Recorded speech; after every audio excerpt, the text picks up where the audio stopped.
Сәлеметсіздер ме, қымбатты достар? Бүгін бізде 38-ші сабақ. Сабақтың тақырыбы осы шақтың өткен шаққа айналуы. Превращение настоящего времени в прошедшее. Рассмотрим примеры настоящего времени. Қызыл телпек орманда келе жатыр. Красная шапочка идет по лесу. Ол кітап оқып отыр. Она читает книгу. Жігіт машинасына қарай бара жатыр. Парень идет к машине. Қыз бөлмеге кіріп бара жатыр. Девушка заходит в комнату. К этим примерам добавляем одно слово, и предложения превращаются в прошедшее время. Слово, которое меняет настоящее время в прошедшее, является «еді». Оно переводится на русский язык как «было», «стало». Дополним предложение словом «еді». Қызыл телпек орманда келе жатыр еді. Красная шапочка шла по лесу. Из настоящего времени превратилась в прошедшее время. Ол кітап оқып отыр. Она читает книгу. Добавляем еді. Получается, она читала книгу. Жігіт машинасына қарай бара жатыр. Парень идет к машине. Добавляем еді. Получается, парень шел к машине. Қыз бөлмеге кіріп бара жатыр. Девушка заходит в комнату. Қыз бөлмеге кіріп бара жатыр еді.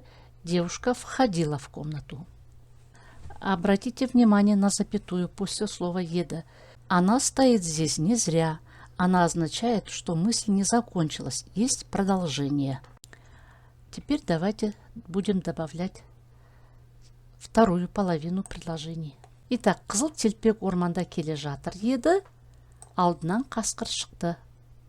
Шла красная шапочка по лесу, навстречу вышел волк.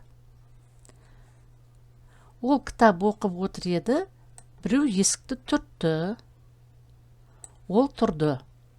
Она читала книгу, кто-то постучал в дверь, она встала. Жігіт машинасына қарай бара жатыр еді.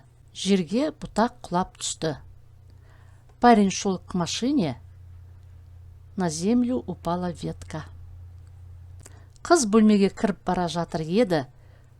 Тоқта деген сөзді естіп тұрып қалды. Девушка входила в комнату.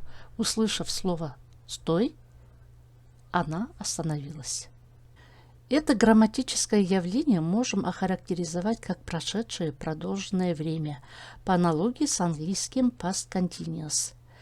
Произошло другое событие, когда первое действие началось, но не закончилось.